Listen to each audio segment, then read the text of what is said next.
अच्छी बात है। शब्दों से अटल जी के आदर्श को जो मानने वाले लोग हैं, वैसे लोगों से हमको मैं आग्रह करता हूं कि शब्दों के साथ साथ अपने व्यवहार में, आचरण में और दायित्व में अटल जी के आदर्श को स्थापित करें, अटल जी की नीतियों को उनके बताए हुए मार्ग पर चलें और तभी अटल जी की नीति के प्रति सही भावना होगी। अभी जो बैठक हुई और तैयारियां हुई है लोकसभा चुनाव को लेकर था और प्रदेश अध्यक्ष आरजेडी कह रहे हैं कि दंगाई पार्टी है और ये कुछ भी कर ले इनका चेहरा उजागर होगा। देखिए, आरजेडी परिवार की पार्टी है और 15 वर्षों तक आरजेडी के नेतृत्व में आरजेडी गठबंधन की सरकार रही है। बीच बीच में जदयू से भी उनका गठबंधन होता रहा है और आज नीतीश जी के नेतृत्व में उस गठबंधन की महागठबंधन की सरकार है। उनका आरोप कि दंगाई की पार्टी है, तो भाई वह तुष्टीकरण की भाषा है। वोट के लिए दंगाई कहते हैं और उनको विश्वास है कि हम बीजेपी को दंगाई कहेंगे तो वह तुष्टीकरण के भाव के आधार पर जिस वोट को हम खुश करना चाहते हैं वह खुश होगा और वह वोट हमको मिलता रहेगा। लेकिन उस प्रकार के तुष्टीकरण से इस देश को बड़ा नुकसान हुआ है। हमारे आज़ादी के अमर शहीद दीवानों ने, स्वतंत्रता सेनानियों ने जब इस देश की आज़ादी की लड़ाई लड़ रहे थे तो किसी ने नहीं सोचा था कि देश का बंटवारा हो जाएगा। बंटवारा का आधार क्या बना? तुष्टीकरण। पाकिस्तान किस आधार पर बना, हिंदुस्तान किस आधार पर बना, यह पूरा देश और पूरी दुनिया जानती है। अब इस देश के लोग समझ रहे हैं दंगाई है, सांप्रदायिक है। लेकिन क्या हिंदू को गाली देना धर्मनिरपेक्षता है? इस देश में धर्मनिरपेक्षता का मतलब वो नहीं है। इस देश में धर्मनिरपेक्षता का मतलब और भारत की मिट्टी में जो धर्मनिरपेक्षता का भाव है वह है कि सबको अधिकार, सबके साथ न्याय, सबको विकास का समान अवसर, सबको उन्नति के लिए व्यवस्था खड़ी हो, उसमें पारदर्शिता रहे, भ्रष्टाचार न हो, किसी को किसी धर्म के आधार पर पीछे करके वोट के लिए और अपने परिवार की उन्नति के लिए धर्मनिरपेक्षता के भाव से अलग हटकर बिल्कुल तुष्टीकरण को ही धर्मनिरपेक्षता मान लेना। आरजेडी, कांग्रेस, कम्युनिस्ट जैसे लोग, जदयू जैसे लोग तुष्टीकरण को ही धर्मनिरपेक्षता मानते हैं और भारत के स्वभाव में धर्मनिरपेक्षता है, लेकिन वास्तविक धर्मनिरपेक्षता सर्वधर्म समभाव का है, जो भारतीय जनता पार्टी की नीति में सभी धर्मों का हम सम्मान करते हैं लेकिन तुष्टीकरण नहीं करते। वैसी नीति कोई नहीं भारतीय जनता पार्टी अपनाती है जिससे देश को नुकसान हो, भारत की सामाजिक व्यवस्था को नुकसान हो, भारत की संस्कृति और संस्कार को नुकसान हो, भारत के गौरव को नुकसान हो। और दुनिया में भारत की जीवन पद्धति को पहले भी लोग सराहे थे और आज भी सराहे हैं। और हाँ, भारतीय जीवन पद्धति के मूल भाव में क्या है यह हम सब जानते हैं। तो भारतीय जनता पार्टी वास्तव में भारत के गौरव प्रकट करते हुए भारत को पुनः माननीय प्रधानमंत्री जी के नेतृत्व में, जो दुनिया के सबसे लोकप्रिय नेता हमारे आदरणीय नरेंद्र मोदी जी हैं, इस तरफ काम चल रहा है। और जब विश्व गुरु बनने का मतलब यह है कि हमारे जो पुरातन विचारों में बंधुत्व का, भाईचारा का, शांति का संदेश, और अभी आप प्रधानमंत्री जी के कई उद्बोधन में सुने होंगे, वन वर्ल्ड वन फैमिली। और जब हम वन वर्ल्ड और वन फैमिली की बात करते हैं तो हम सबका विचार करते हैं, सबका सम्मान करते हैं, चाहे किसी भी धर्म के लोग हों, चाहे जिस भी देश के रहने वाले हों। तो भारतीय जनता पार्टी के मूल विचार में यह है। और यह बहुत इस देश का सौभाग्य है कि माननीय प्रधानमंत्री आदरणीय नरेंद्र मोदी जी भारत के उस खोए हुए या गौरव पर धूल जो पड़ा था उसको बिल्कुल साफ सुथरा कर उस गौरव पर गर्व करते हुए भारत को आत्मनिर्भर बनाने के संकल्प के साथ बढ़ रहे हैं। और उस आत्मनिर्भरता का लक्ष्य कि 2047 में जब भारत इस अमृत काल के अंतिम पैदान पर होगा, यानी कि स्वतंत्रता का 100वां वर्ष होगा, उस समय दुनिया में प्रति व्यक्ति आय सबसे ज्यादा भारतीयों का इस लक्ष्य से काम कर रहे हैं। कल मुख्यमंत्री नीतीश कुमार अटल बिहारी याद करते हुए कहा कि उनके समय में जब वो प्रधानमंत्री थे तो देश में बेहतर विकास हो रहा है। अब जो है, अब की भाजपा देश में हिंदू मुस्लिम की लड़ाई लड़ रही है और ऐसी राजनीति कर रही है जिससे कि देश का भला नहीं हो रहा। देखिए, नीतीश कुमार जी हर मौके पर हर प्रकार की बात करते हैं। भारतीय जनता पार्टी को परम पूज्य अटल जी पे गर्व है और अटल जी भी भारतीय संस्कृति और भारतीय विरासत पर पूरा भरोसा करते थे। वंदे मातरम गीत उन्हीं के समय आपको पता है कि अमेरिका में गाया गया। उसी समय भारतीय संस्कृति का जो भारतीय विकास में सहायक भी है, उसकी बात अटल जी हमेशा कहा करते थे। अटल जी की 5 कविताओं को पढ़ लेंगे तब नीतीश जी को समझ आएगा कि अटल जी की भावनाएं क्या थी। पेपर लीक का मामला सर, एक सवाल है, एक एक करके साकेत जी। लगता है गांधी जी ने तुष्टीकरण का अपनाया कांग्रेस से जोड़ते हुए। नहीं, देखिए, गांधी जी नहीं, उस समय के कुछ नेताओं की यह भूल थी और शायद तत्काल पद पा लेने की जो इच्छा थी,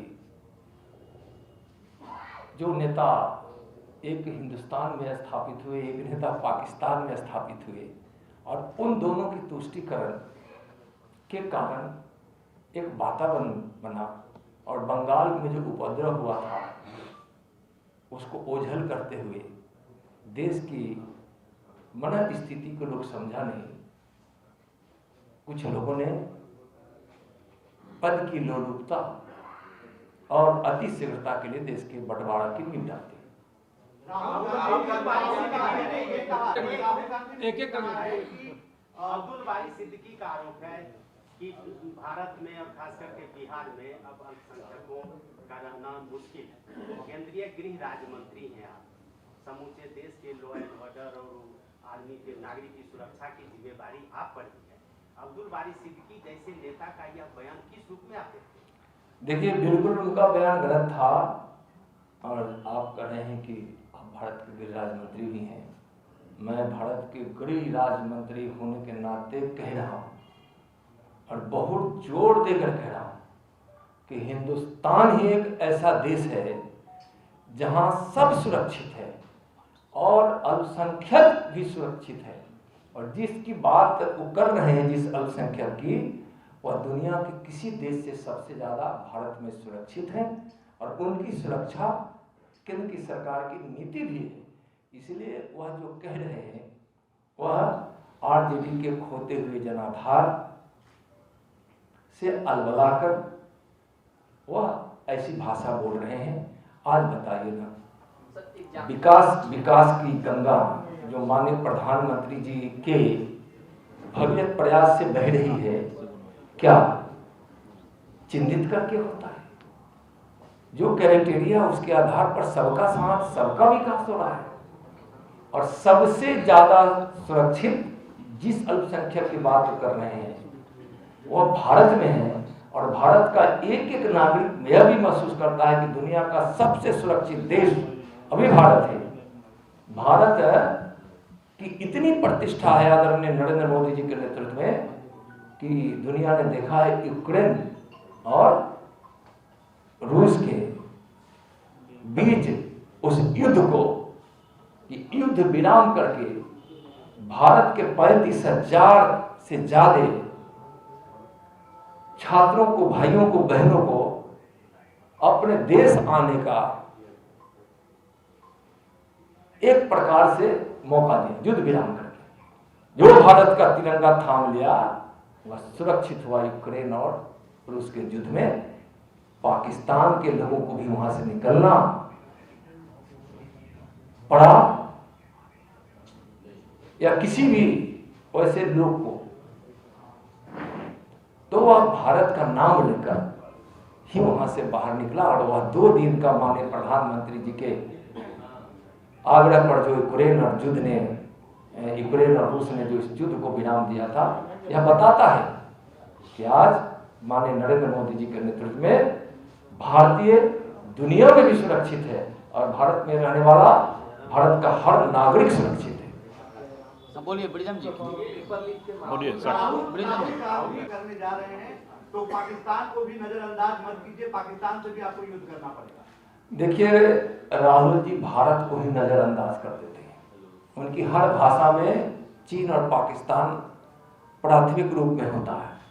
भारत अब 1961 का भारत नहीं है, और उनको दिखाई पड़ रहा होगा कि भारत और चाइना में युद्ध हो रहा है। भारत के तरफ चाइना हो या पाकिस्तान हो, कोई देखने की हिम्मत नहीं करेगा। साथ साथ अब भारत से लड़ने की हिम्मत भी नहीं चीन करेगा और पाकिस्तान। अगर युद्ध हुआ तो हर परिणाम भारत के पक्ष में होगा। भारत युद्ध चाहता नहीं है, लेकिन माननीय नरेंद्र मोदी जी की सरकार का संकल्प है कि हम देश की संप्रभुता और अखंडता के लिए जो जो आवश्यक चीज होगा उसको हम अपनाएंगे। जो नीति को अपनाने की जरूरत पड़ेगी वह नीति हम अपनाएंगे। जयराम नरेश है, वो कह रहे हैं कि राहुल गांधी के भारत जोड़ो यात्रा से जो लोग जुड़ रहे हैं उनको आईडी पूछताछ कर। देखिए, यह बिल्कुल गलत है। भ्रष्टाचार को समर्थन देने वाले लोग, भ्रष्टाचार की बात करने वाले लोग अपने शासन काल में भ्रष्टाचार को सिर्फ बढ़ावा ही नहीं दिए, जन्म ही नहीं दिए, पूरा संरक्षित करने वाली कांग्रेस के नेता। तो क्या कोई भ्रष्टाचारी है, कोई गबन घोटाला कर रहा है, तो क्या कानून उसको छोड़ दे? अब इस नाम पर कि हम बड़े लोग हैं, हम किसी पार्टी से जुड़े हैं, तो हमको भ्रष्टाचार घोटाला करने का हमको अधिकार मिल जाए, भारत का कानून अधिकार नहीं देता है। तो हम यह कहेंगे कि भारत भ्रष्टाचार से मुक्त हो, प्रधानमंत्री का संकल्प है। तो भारत को भ्रष्टाचार से मुक्ति कब मिलेगी? जब भ्रष्टाचार से मुक्त रखने के लिए भारत में जो कानून बना है वह कानून अपना काम करे। साकेत जी। जन्म दिवस पर कल अटल जी के जन्म दिवस पर कांग्रेस की तरफ से कई तीखी टिप्पणियां आई और कई लोगों ने कई तरह के ट्वीट किए, इस पे क्या कहेंगे? कई प्रकार की टिप्पणियां उन्होंने की है कांग्रेस के लोगों ने, और जो टिप्पणी है उसका कई टिप्पणियां हैं। अगर आपके ध्यान में जिस टिप्पणी को आप चिन्हित करके हमसे प्रश्न किया, जरा उसको कहें तो ज्यादा बढ़िया हो। हाँ बिल्कुल। गौरव पाणी ने कहा था कि ये वही अटल जी हैं जिनके ऊपर तरह तरह के आरोप हैं, इंक्लूडिंग बाबरी मस्जिद के लिए मोबिलाइजेशन करने का काम। अरे भाई, भारत की विरासत में बाबरी मस्जिद नहीं है, भारत की विरासत में राम जन्मभूमि है। और बाबरी मस्जिद राम जन्मभूमि पर मंदिर को तोड़कर, हम लोग बिहार के लोग रहने वाले हैं, बिहार के रहने वाले लोग हैं, हम भारत के रहने वाले लोग हैं हम लोग। सीता मैया के रसोईया को भी तोड़ा गया था। भगवान श्री राम के जन्मभूमि पर बने गर्भगृह से लेकर मंदिर तक भी तोड़ा गया था। और बाबर ने जो वहां ढांचा खड़ा किया था, वह क्या न्यायपूर्ण था? अन्याय किया था, अतिक्रमण किया था, पाप किया था बाबर ने। उस ढांचे को ढाकर वहां राम जन्मभूमि का मंदिर बन रहा है। और उस पर अटल जी को गर्व था कि भगवान के राम जन्मभूमि पर मंदिर बने। और भारतीय जनता पार्टी की इच्छा रही है और इस देश की इच्छा रही है कि भव्य मंदिर बने। और आज माननीय प्रधानमंत्री जी इस देश के और दुनिया के सबसे लोकप्रिय नेता हैं। उनके इस कार्यकाल में भगवान श्री राम के जन्मभूमि अयोध्या पर भव्य मंदिर का निर्माण हो रहा है। यह हर भारतीयों के लिए गर्व की बात है। बिहार में पेपर लीक के मामले बहुत सामने आ रहे हैं। राजनीति कितना बड़ा फेलियर है?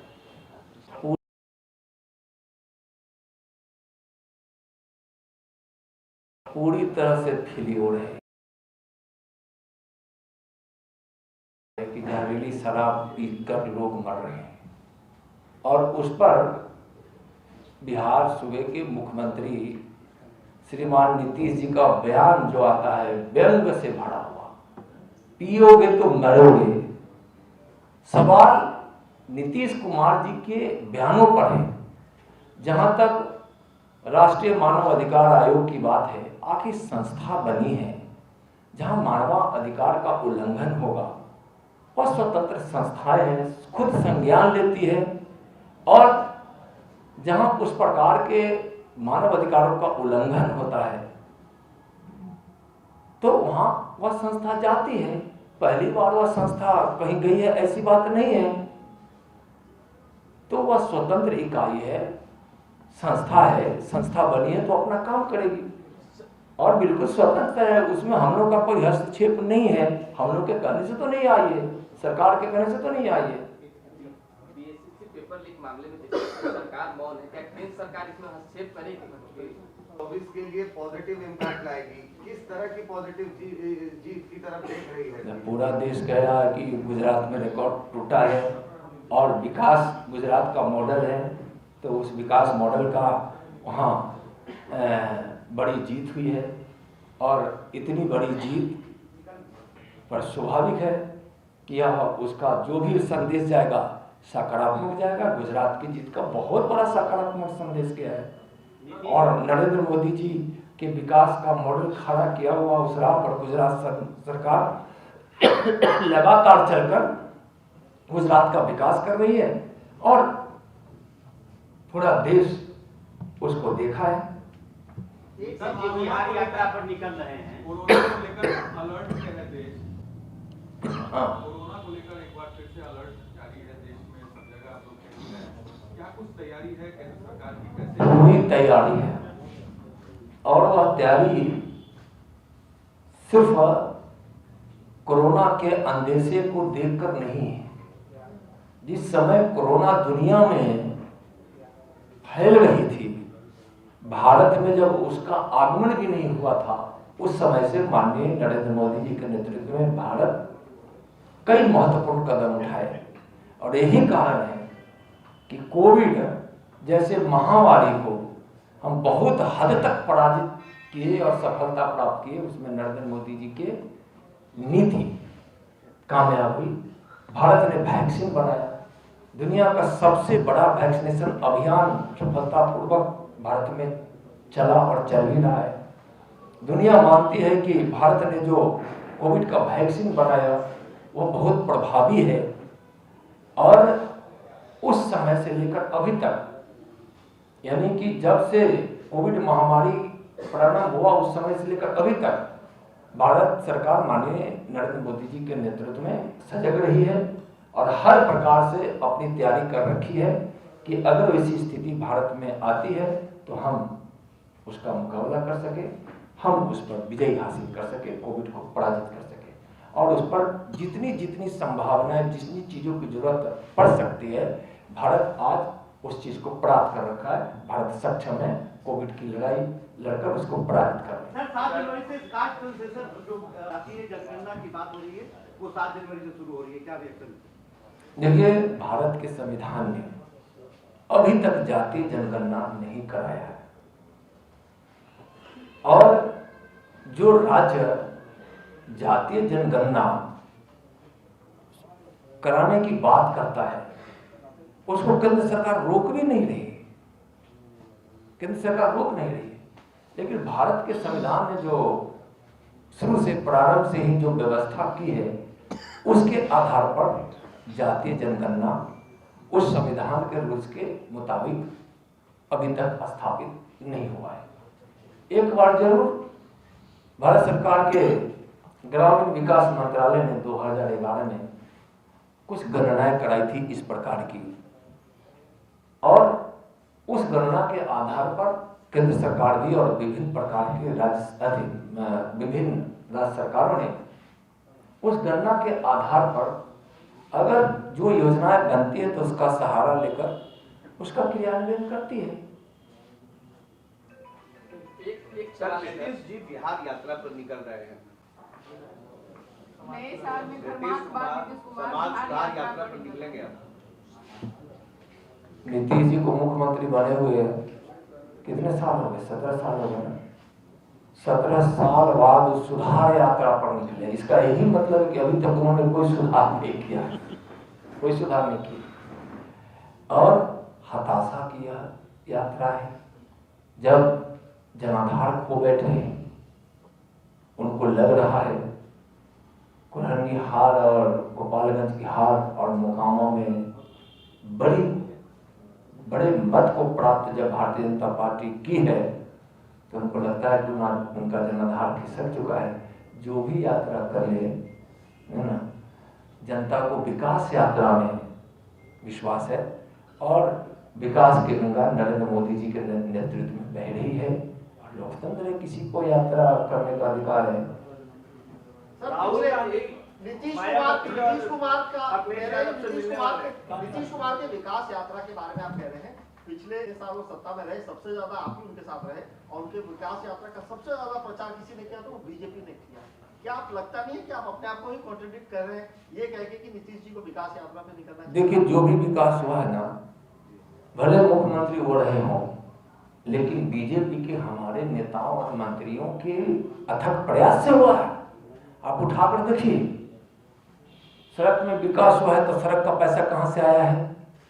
प्रधानमंत्री सड़क योजना से जब सड़कें बनी है तो अटल जी की दी हुई योजना को बड़ी मजबूती से माननीय नरेंद्र मोदी जी ने उसमें बड़ा फंडिंग करके देश के साथ साथ बिहार के ही सड़कों का उन्होंने ध्यान दिया है।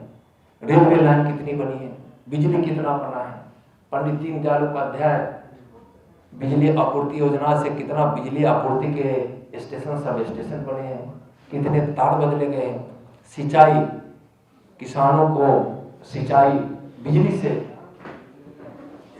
मिले, बिजली से सुविधा उसकी उपलब्ध हो, इसके लिए गांव-गांव किसान के खेत तक पहुंचाने का प्रयास नरेंद्र मोदी जी ने किया है। आज बिहार सरकार का बजट देखिए, उसमें भारत सरकार का योगदान देखिए।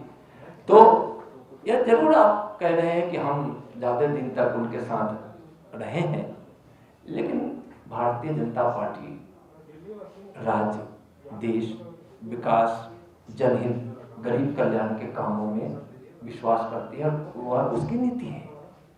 तो बिहार में आरजेडी के शासनकाल में जो तांडव हुआ, उस तांडव से बिहार जो बदनाम हो रहा था, बिहार बीमार पड़ रहा था, बिहार से पलायन हो रहा था, तो भारतीय जनता पार्टी को लगा कि परिवर्तन होना चाहिए और उस परिवर्तन के दौर में भारतीय जनता पार्टी का हक था कि जिस प्रकार से हम आरजेडी के शासनकाल के उस तांडव के खिलाफ जितना भारतीय जनता पार्टी के कार्यकर्ताओं ने अपना योगदान दिया है, परिश्रम किया है, बलिदान दिया है, जेल की यात्राएं सही है, केस मुकदमे उन पे हुए हैं, तो भारतीय जनता पार्टी भी दावा कर सकती थी। और उस समय नीतीश कुमार जी कहां थे?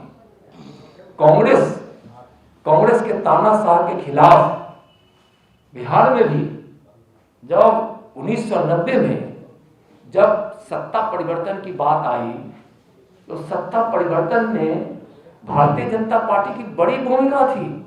और उस समय श्रीमान लालू जी को मुख्यमंत्री बनाने में कैलाशपति मिश्रा जी के योगदान को, भारतीय जनता पार्टी को योगदान को कौन नहीं जानता है। तो उस समय कांग्रेस के तानाशाह के खिलाफ में जो परिवर्तन भारतीय जनता पार्टी बिहार की चाहती थी, उस समय लालू जी को नेता भारतीय जनता पार्टी मानकर बनाई। और जब लालू जी के तांडव, अराजक राज, भ्रष्टाचार से भरी इस आरजेडी की सरकार के सारे कारनामों के खिलाफ जब परिवर्तन की बात आई, तो भारतीय जनता पार्टी अपने सत्ता की मोह नहीं की, सत्ता का लोभ नहीं की, और नीतीश जी को सत्ता सौंपी। आप उठाकर देखिए ना, कितने विधायक उसके थे, भारतीय जनता पार्टी के कितने विधायक थे। यह बिल्कुल यह संदेश है और यह बताता है कि भारतीय जनता पार्टी हमेशा जनहित के लिए, राजहित के लिए, देश हित के लिए काम करती है। और उदाहरण है, मायावती की सरकार उत्तर प्रदेश में भारतीय जनता पार्टी के सहयोग से पहली बार बनी। कांग्रेस के खिलाफ जब यहाँ कर्पूरी ठाकुर जी जब मुख्यमंत्री बने, तो उसमें जनसंघ का सहयोग था। तो हम हमेशा कांग्रेस की नीति के खिलाफ रहे, शुरू से रहे, और जनसंघ की स्थापना इसीलिए हुई थी। लेकिन लोहिया की विचारधारा, जयप्रकाश जी की विचारधारा, जो कांग्रेस के खिलाफ की विचारधारा थी, उस विचारधारा पर राजनीति करने वाले लोगों ने कांग्रेस के साथ समझौता किया। इसका मतलब है कि उनकी कोई नीति नहीं है। लोहिया जी को उन्होंने धोखा दिया है, उन्होंने समाजवाद को धोखा दिया है, उन्होंने जयप्रकाश नारायण को धोखा दिया है, बिहार और देश को धोखा दिया है। तो यह लोगों के द्वारा किए गए कारनामों और उनके इतिहास के पन्नों को उलटिए तो पता चलेगा कि कौन क्या चाहता है। हम हमेशा कांग्रेस के विरोध में रहे और कांग्रेस के विरोध में आज भी, और ये लोग कांग्रेस के विरोध करते थे, और जब कुर्सी की बात आती थी तो कांग्रेस से समझौता कर लेते थे। उसी तरह से आज सत्ता में बरकरार रहने के लिए तुष्टीकरण की नीति को अपनाकर बड़ा गर्व करते हैं कि मैं तुष्टीकरण कर रहा हूं। लेकिन महागठबंधन के लोग कह रहे हैं कि बीजेपी विपक्ष में ही रहकर अच्छा काम महागठबंधन में कहती है, लेकिन जनता क्या कहती है कि जहां जहां भारतीय जनता पार्टी की सरकार है, वहां वहां विकास हो रहा है, वहां सुशासन है, वहां भ्रष्टाचार नहीं है। और जहां जहां देश की सीमाओं पर भारतीय जनता पार्टी की सरकार है, वहां सीमा की सुरक्षा में भी, और सीमा पार से होने वाले किसी भी प्रकार के तस्करी हो या किसी प्रकार की कार्रवाई हो, वहां राज्य सरकार वहां बड़ी तत्परता से देश नीति, राष्ट्र नीति के साथ राज्य सरकार भी काम करती है। लेकिन बिहार की सरकार देखिए क्या करती है, तुष्टीकरण की नीति के लिए क्या है किशनगंज में, उठाकर देखिए क्या है। कश्मीर को एक देश नीतीश जी और तेजस्वी जी की सरकार में बता देना, क्या बिहार नहीं देख रहा है, देश नहीं देख रहा है। इसलिए भारतीय जनता पार्टी की जहां जहां सरकार है वहां विकास है, न्याय है।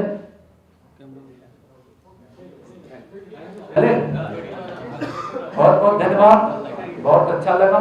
कभी कभी हम लोग बीच बीच में इस तरह से ही मिलते रहेंगे। 1-2 मिनट में अगर एक सवाल की रिकॉर्ड करना है जो छूट गया तो एक लास्ट हो।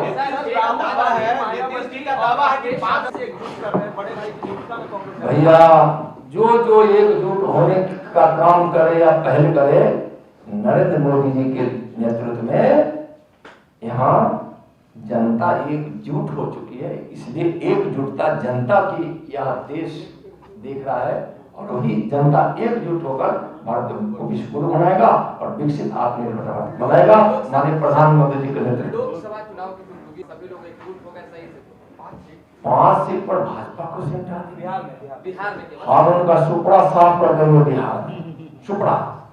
और हम ऐसा इतिहास दोहराएंगे जो शायद उन लोगों को कहीं भी जीतने के लिए कोई सीट दिखाई नहीं पड़ेगा।